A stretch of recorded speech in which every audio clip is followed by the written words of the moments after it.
graduan kelulusan daripada Manipal, India. Okay.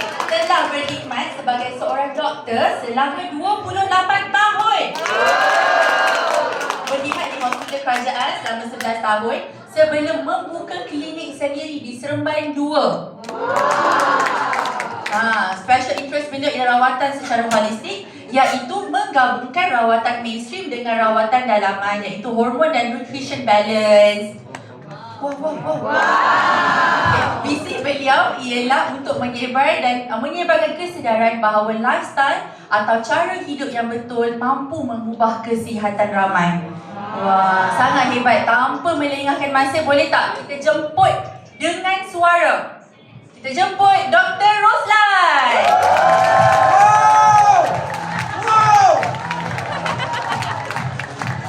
Assalamualaikum dan selamat pagi semua. Selamat pagi. Nama saya Ruslan Iskandar Biarahmat. Partner saya Nur Asli. Kami nama pendek Dok Lan dan Dok Lin. So kami ditaja oleh sahabat rapat kami, Founders Platinum, Dr. Jamilah dan Dr. Hanafi, dibimbing oleh Diamond Kati dan Diamond Shoba dan dipantau oleh Double Diamond Abang Nur. Sila beri tepukan. Okey, siapa ingat dulu sebelum ni saya punya presentation, ingat tak? Apa dia? Saya pun dah lupa. Rambut. Semua orang kalau kita pasal rambut, semua orang ingat. Okey, hari ni memandang kita ada Fat to goal. promotion kan. So hari ni kita cerita pasal bakar lemak bina emas. Wow. So okey, ni daripada Kementerian Kesihatan Malaysia. Tengok 2019 2023. Setiap dua orang seorang kan ialah berat badan dia berlebihan. So tengok 50% kan naik 54%. Mak, I tengok So setiap tahun meningkat, dia akan meningkat lah sure-nya, sebab kita punya makanan memang sedap. betul. Semua ke laut. Okay, ni lagi satu di Malaysia pun negara dapat Asia tu, obesity. kita nombor 1. Oh yo, jaya ah. Lepas tu Brunei take over. Kena tepuk tangan. Itulah. Walaupun pun persen dia pun masih tinggi kita pun naik persen kita. Oh, sekarang dah 19 Brunei daripada Malaysia 15. jatuh nombor 2. So Itu overweight. orang yang ingat dia tu kurus sebenarnya dia orang tak kurus So nanti kita cerita lagi lah. So apa yang menyebabkan kita bertambah berat? Ubat-ubat darah tinggi, contohnya orang berumur stres, hormon ada hormon dia boleh membuatkan kita lemak bertambah. Tidur tak cukup, genetik, diet yang tak betul, minuman manis, ini semua akan menyebabkan kita jadi gemuk. Jadi gemuk. So apa yang bila kita jadi gemuk ni penyakit yang boleh kita dapat lah. Termasuklah kanser. Nauzubillah. Jangan ingat bila badan kita berisi, kita masih boleh berfungsi maknanya kita boleh bawa kereta, tapi badan kita meradang di dalam, kita tak tahu. Sehinggalah bila kita pengsan, tekanan darah tinggi, pengsan, baru sedar, baru nak jumpa doktor repair badan. Tapi time tu agak terlambat lah, sebab keradangan tu dah teruk. So Mei 2024 ni cerita dia. Non-communicable disease, penyakit tak berjangkit yang macam darah tinggi, kencing manis, serangan jantung. Ni dia, lebih 3 juta Malaysian, penduduk Malaysia 3 juta. Yang ini yang dia orang buat rekod, yang tak rekodnya pun ramai. So kalau penduduk Malaysia ni dia punya dewasa ialah 23,000, lebih kurang 11,000 orang mungkin ada penyakit Tak berjangkit ni.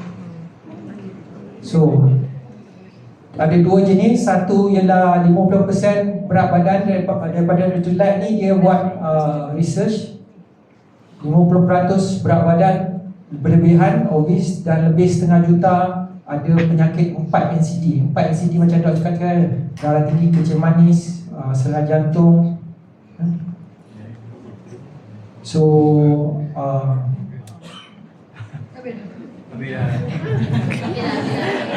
ada orang sabur sebab dia mungkin dia rasa bersalah. Okey, so kita ada Nutrilite tu kat protein tu, dia boleh menguruskan semua ni lah. Ini baru suplemen, ada banyak benda lagi perlu buat.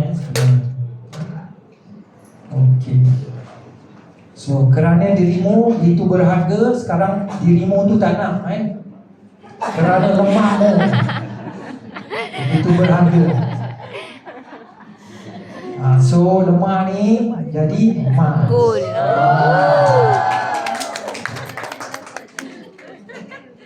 Okey, macam mana nak buat tu? Ini solution dia. So 14 hari pertama kita ambil ni prebiotik, probiotik dan smoothie. So fasa kedua 15 hingga 60 hari kita ambil yang ni, suplemen, tambah suplemen dan cara hidup, lifestyle yang baik. Okey, dalam kita punya usus, semua orang tahu ada bakteria jahat dan bakteria baik. Kalau ada 100% bakteria baik pun tak bagus. Dia kena ada juga bakteria jahat tu, supaya usus kita boleh berfungsi lebih bagus. Tapi percentage dia kena macam ni lah untuk optimum. Kalau tidak, macam-macam penyakit boleh dapat, termasuklah kanser usus, kanser buah pinggang, hati contohnya. So pelbagai microbiome, pelbagai fungsi. Nampak ni, setiap microbiome, bakteria dalam usus kita dan di kulit kita juga ni ada bakteria juga. Dia pun ada dia punya fungsi-fungsi dia. So sekarang ni tengah promote FOS, Great Ferment. Ini adalah makanan untuk bakteria dalam usus kita, untuk bakteria untuk melangsingkan badan. So dia ada 3, FOS, maltodextrin, anggur tapai, ferment. So ni dia dalam ni tak ada bakteria baik. Ni makanan untuk bakteria Akkermansia. So sumber makanan menggalakkan pembiakan dia dan mendapat manfaat kesihatan, kelangsingan badan, usus yang sihat. Okey. So 3 dalam 1, menggalakkan limpahan bakteria Akkermansia, menyokong berat badan yang baik dan mengawal selera makan dan menyokong integrasi usus. Ini kerja dia. Yang ni semua orang pun pernah ambil kan? Ini normal lah, kita selalu ambil untuk usus kita, betul tak? So probiotic with fiber. Probiotic maknanya ada bakteria dalam paket tu. So dia ada campuran 5 strain masuk dalam usus, hidup-hidup. So dia ada keseimbangan microbiome dan immunity dan pencernaan. So 5 strain ni jenis dia, strain utama dan strain sokongan. Okey, strain utama ni kerja dia meningkatkan bakteria dalam usus, menguatkan usus, kesihatan pencernaan, pembuangan najis yang baik dan pertahanan semula jadi. Yang ni strain sokongan ni dia nyokong immunity, toleransi pada asid empedu, meningkatkan bakteria dalam usus. Okey, ada lagi ekstra satu, macam mana kita nak lawan lemak, ada lagi satu suplemen T+, 2 kali sehari, teh hijau dan GCG dengan agar peram. Yang ni dia membakar lemak.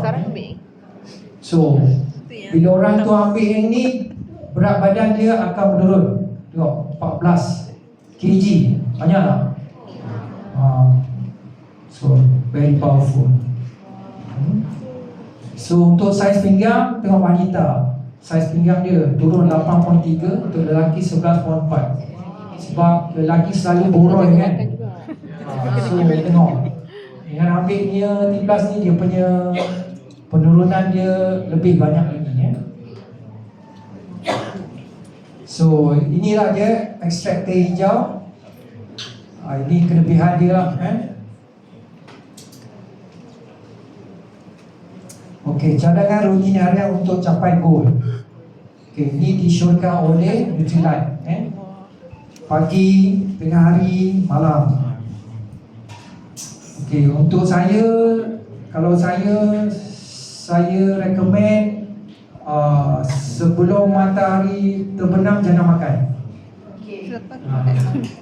Kalau you makan lepas tu pergi tidur, usus tu akan bekerja, dia membuat lemak lagi banyak. So disyorkan sebelum tidur lah 4 jam lah minimum. Maknanya kalau you tidur pukul 10, last makan pukul 6. Lagi lama jam you tak makan, lagi banyak lemak akan dibakar. So macam saya pukul 2 last saya makan. Ya Allah, patutlah kering. 2 petang. Patutlah So kering. saya ambil breakfast, lepas tu last makan pukul 2, saya tak makan sampai besok pagi. Tapi yang ni kena praktis lah. Untuk orang yang makan 6 kali sehari, tiba-tiba besok nak ikut Dr. Roslan lah. Boleh pengsan. Nanti jumpa Dr. Roslan. Tak boleh. So apa yang saya buat dulu masa saya start mula-mula, saya makan malam pukul 8 selalu kan. Masa mula-mula dulu, so saya awalkan pukul 7 last makan. Lepas 2-3 minggu pukul 6, pukul 5, pukul 4. So badan tu dia adaptasi kan. So pukul 4, pukul 3, pukul 2. So selalu saya last pukul 2 lah. So sekarang saya 54, saya tak boroi. Betul tak? So kalau saya boleh buat, yang lain pun boleh buat terutama yang orang berumur. Sebab semakin kita berumur, lemak dia semakin menambah. Sel otot kita semakin berkurang. Okey, itu untuk diet. Untuk yang bersenam, untuk orang yang makin berumur pun disyorkan bersenam. Resistance training, cardio training. Okey, apa yang matlamat kita bila kita makin berumur, kita tak mau 10 tahun kemudian yang akhir tu kita merana. Lepas tu kita meninggal, rugi lah. So kita nak sampai ni average rakyat Malaysia 75. Tapi sekarang ni kajian pernah dibuat, orang boleh hidup sampai 100, 110 Lama So benar kita nak nak. macam ni bawah, sentiasa sihat. Ya, lama sangat. Okey, fair to goal. Kriteria siapa yang belum join, disyorkan join, lagi bagus. Kalau kita nak tahu orang tu obese ke tak, kita buat BMI kan, tapi BMI ni dia tak accurate sangat. Apa yang lebih accurate adalah you ukur you punya pinggang. So kat mana nak ukur daripada tulang rusuk atas ni dengan tulang pinggul ni ada keras ni, tengah-tengah dia. Okay. Lepas tu you ukur dia, lepas tu you ambil you punya height. Dia mesti ukur lilit tu mesti kurang daripada tinggi separuh. Kalau separuh dan sama dan lebih, maknanya memang lemak banyak. Lemak uyu, masya-Allah. So kalau you balik rumah pergi ukur, kalau you pinggang you punya ni, waist ni, lepas tu you ukur, you tengok tinggi you dengan tu, kalau kurang pada separuh, you Okey lah. peluang untuk dapat penyakit NCD tu sangat berkurang. Macam mana dia suruh kira? Ukur lilit pinggang. So salah satu Fact to Go Challenge ni bukan semua, tapi kalau kadang-kadang orang tu buat satu dia bagus, dia automatik lain jadi bagus juga. Itu kelebihannya.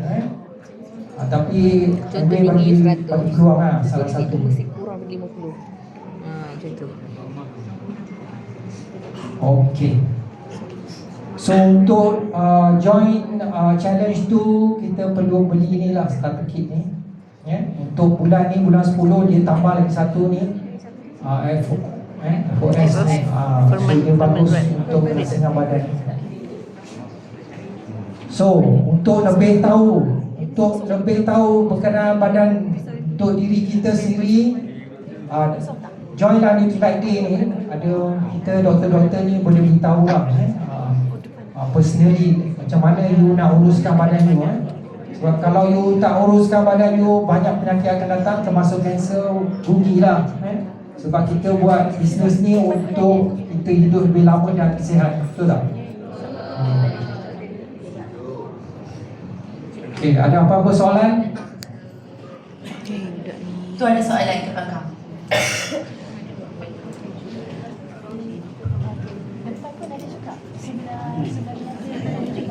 Ada dua.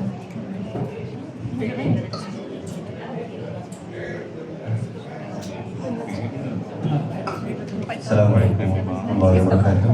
Waalaikumsalam. Nama saya Hafiz dari Platinum ini. Nak tanya berkenaan dengan berbakteria dan bakteria, ada tak kaitannya dengan kita punya mucosal epithelial dekat sinus? Contoh berkenaan dengan orang ada sinusitis, dekat dia punya sel tu kan ada bakteria dan bakteria, adakah kaitan dengan itu? Ya, ada. Kalau you punya usus bakteria you kuat, you punya immunity akan kuat. So bila immunity kuat, you punya mucosal bakteria jahat tu akan berkurang lah. So dia jadi macam 15% tadi. So, soalan yang kedua, ada tak kaitan dengan bakteria ni menyebabkan kita punya craving tu lagi tinggi? Lagi betul. Kalau you punya usus punya microbiome tak seimbang, craving lagi kuat. Ada tak spesifik bakteria yang menyebabkan benda tu? Ada. Tapi masalahnya bakteria ni dia buat kajian ada 4 bilion. So banyak So in general kita kena buat keseimbangan tu lah. Satu lagi soalan berkaitan dengan kita punya triglyceride, lemak kat bawah kulit. So kalau kita tertidur, brain kita akan melepaskan satu enzim yang untuk buang lemak ni. Apa enzim tu? Saya tak berapa faham berkenaan dengan tu. Enzim. Bukan enzim, dia macam Okeylah macam ni lah. Untuk triglyceride kan, apa yang menyebabkan triglyceride itu tambah dalam badan ialah kita punya diet. Kita makan banyak makanan manis. Raya je triglyceride semua orang akan naik. Makanan yang bergoreng, termasuklah ikan goreng, ikan goreng sambal, ayam goreng sambal, semua ni akan naik lebih triglyceride. So disyorkanlah. Doktor ada lagi satu soalan. Assalamualaikum warahmatullahi wabarakatuh. Saya nama saya Puspa dan saya upline saya adalah Puan Sarah Suhaimi. Sila beri tepukan gemuruh. Okey, soalan saya adalah sekarang saya sedang mengambil gut reset. Okey, yang disarankan oleh Puan Sarah. Jadi kebanyakan saya tengok dalam tu dia kata preferably kena ambil gut reset ni bersama dengan sayur-sayuran atau buah-buahan mengikut kategori itulah. Kalau you sakit ni you makan ni. Tapi soalan ada juga bila saya bercerita dengan kawan, dia kata kalau let's say you kata you punya gut reset tu dah cukup bagus, kenapa you kena combine dengan you kena buat juicing? By right, dia kata kalau gut reset tu dah bagus dah, you just take on its own lah, tak payahlah combine buat juicing dan sebagainya. Jadi saya pun macam alamak, macam mana nak jawab ni? Sekarang ni 98 hingga 99% orang Malaysia dia punya badan meradang. Betul tak? Walaupun kita ni kurus, tapi kita punya sel meradang. So kalau kita ambil fiber, sayur-sayuran tak cukup. So kita kena ambil suplemen untuk bagi lebih push, lebih Nombor satu. Nombor dua, ramai orang tak suka makan raw sayur kan. So dia orang kita bagi dia macam peluang lah untuk start dengan smoothie kan, supaya dia punya lidah tu akan bertukar.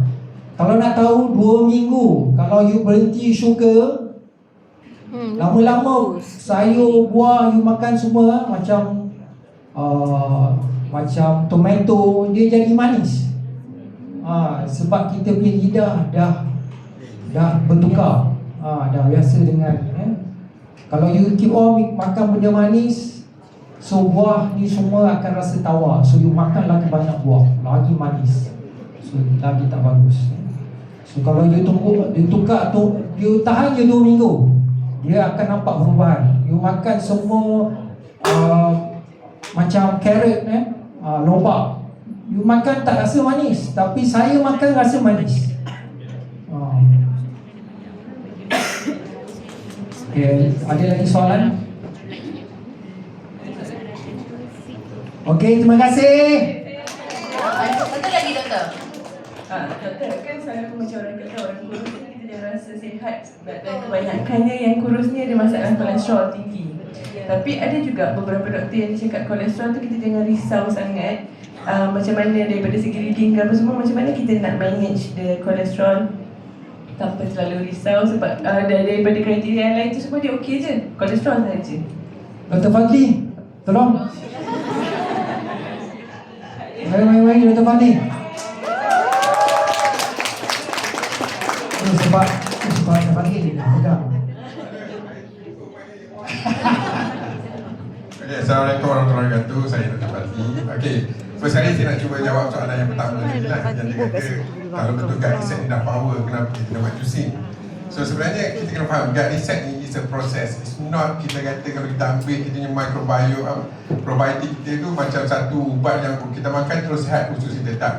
Proses untuk gut reset ni dia ada proses dia. Dan kita ada 4R yang kita kenakan dulu sampai sekarang. Dan kenapa kita kena buat juicing? Sebab kita nak reset kita punya gut.